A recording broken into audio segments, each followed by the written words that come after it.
नमस्कार। आप सुन रहे हैं द बॉलीवुड रेडियो और मैं हूं आपके साथ आकाश। दोस्तों, आज के इस पॉडकास्ट में बात एक ऐसी फिल्म की जो सदियों तक याद की जाएगी। एक ऐसी फिल्म जिसका जादू 50 साल बाद भी खत्म होने का नाम नहीं लेता।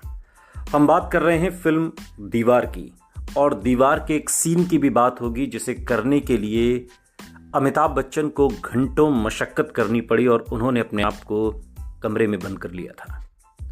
पर्दे पर फिल्मों की जो कहानियां हम अक्सर देखा करते हैं, उसके बनने के दौरान पर्दे के पीछे पर कई छोटी छोटी कहानियां अनायास ही बन जाती हैं।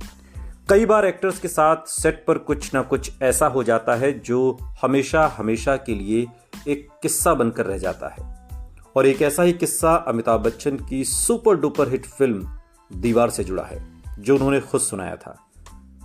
फिल्म की शूटिंग चल रही थी और बिग बी यानी कि अमिताभ बच्चन ने खुद को करीब 15 घंटे तक कमरे में बंद कर लिया था। अमिताभ बच्चन ने अपना यह किस्सा खुद कौन बनेगा करोड़पति के सेट पर सुनाया। अमिताभ बच्चन ने बताया था कि फिल्म के एक सीन की वजह से वो काफी परेशान हो गए थे, और यह सीन कुछ ऐसा था जिसमें अमिताभ बच्चन को पहली बार मंदिर जाना था और उन्हें अपनी मां के लिए प्रार्थना करनी थी। अमिताभ बच्चन बताते हैं कि यह सीन मेरे लिए बहुत मुश्किल था।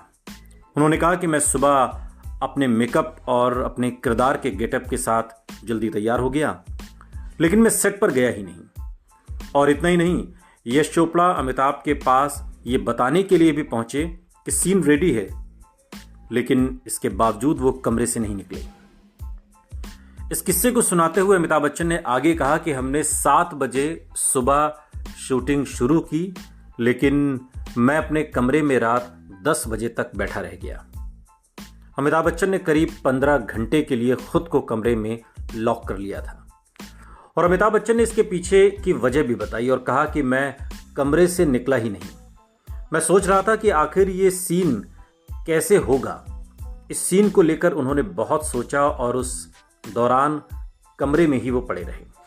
दरअसल इस सीन में विजय यानी कि अमिताभ बच्चन, विजय का जो उनका किरदार था, वो भगवान में यकीन नहीं करता, यानी कि नास्तिक है। लेकिन इसके बावजूद वो अपनी मां की जिंदगी के लिए मंदिर तक जाता है। और आगे अमिताभ बच्चन कहते हैं कि मैं राइटर को सैल्यूट करूंगा, सलीम जावेद की इस जोड़ी को, जिन्होंने ये स्क्रिप्ट लिखी थी। फिल्म दीवार साल 1975 में सिनेमाघरों में रिलीज हुई थी और जिसके एक एक डायलॉग ने धमाल मचा दिया था। एक एक सीन अपने आप में पूरी कहानी कह देता था, और ऐसा ही ये सीन था जिसको लेकर 15 घंटे तक अमिताभ बच्चन ने अपने आप को कमरे में लॉक कर लिया कि एक ऐसा किरदार विजय वर्मा का, जिसका ईश्वर में, खुदा में, भगवान में कोई भरोसा नहीं है, जो शुद्ध रूप से नास्तिक व्यक्ति है, लेकिन जब उसकी मां की जान पर आ जाती है, जिंदगी और मौत का सवाल हो जाता है, तो वो भगवान की चौखट पर जाता है।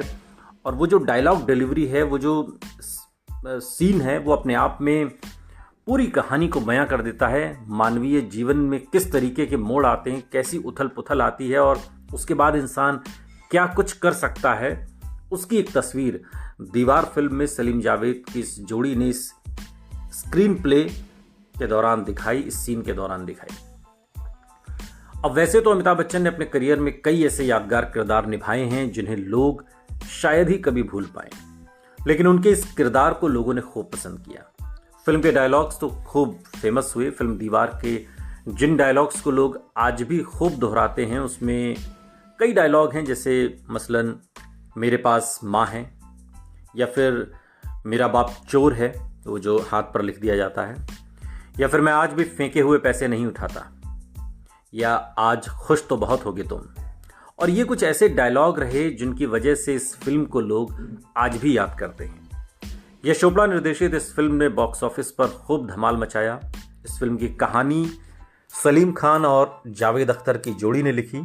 दीवार उस दौर में 100 हफ्तों तक सिनेमाघर में चली थी, और इस फिल्म में अमिताभ बच्चन के अलावा शशि कपूर, नीतू सिंह, परवीन बॉबी, इफ्तिखार खान, मदन पुरी और निरूपा राय जैसे मंझे हुए कलाकार थे। दीवार साल 1975 की एक भारतीय एक्शन क्राइम ड्रामा फिल्म थी, जो सलीम खान और जावेद अख्तर की जोड़ी ने जब लिखी और जब ये पर्दे पर आई तो धमाल हो गया।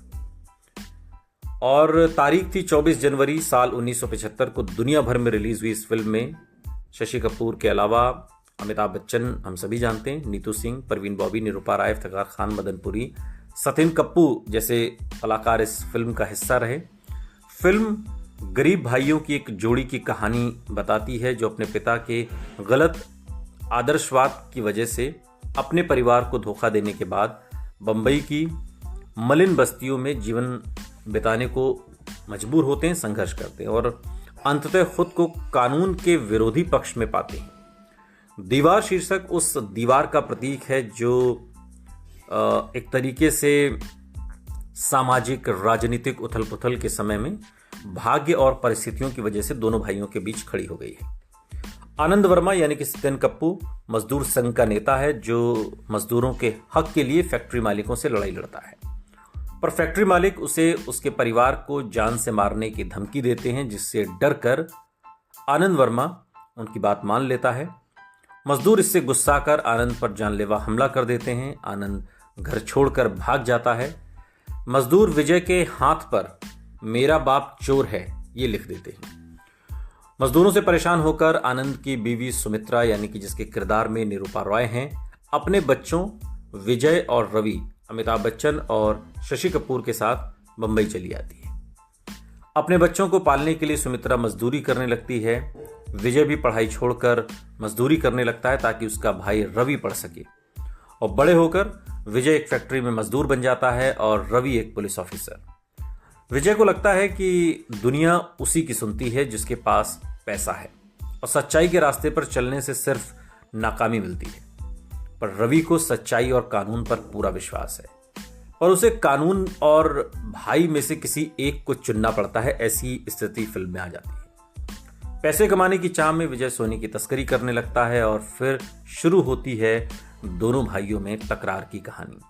जैसा कि हमने पहले भी बताया कि फिल्म के डायलॉग बहुत दमदार हैं और आज तक इस्तेमाल किए जाते हैं और फिल्म के गाने दर्शकों ने खूब पसंद किए। फिल्म की कहानी दर्शकों को कुर्सी से बांधे रखती है। मेरा बाप चोर है या फिर आज मेरे पास बंगला है, प्रॉपर्टी है, गाड़ी है, बैंक बैलेंस है, तुम्हारे पास क्या है? मेरे पास माँ है।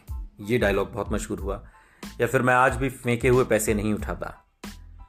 या एक डायलॉग है, ये चाबी अपनी जेब में रख ले पीटर, अब ये ताला मैं तेरी जेब से चाबी निकाल कर ही खोलूंगा। ये जो डायलॉग डिलीवरी थी अमिताभ बच्चन की और सलीम जावेद का जो जादू था, या एक और इसी में है कि पीटर तुम मुझे वहां ढूंढ रहे हो और मैं तुम्हारा यहां इंतजार कर रहा हूं। अमिताभ बच्चन ने जिस अदायगी के साथ ये डायलॉग डिलीवरी की, 50 साल होने को हैं, ये फिल्म आज भी जहन से उतरती नहीं है। आपको इस फिल्म का कौन सा डायलॉग सबसे ज्यादा पसंद है? कमेंट बॉक्स में हमें जरूर बताइएगा। सुनते रहिए द बॉलीवुड रेडियो, सुनता है सारा इंडिया।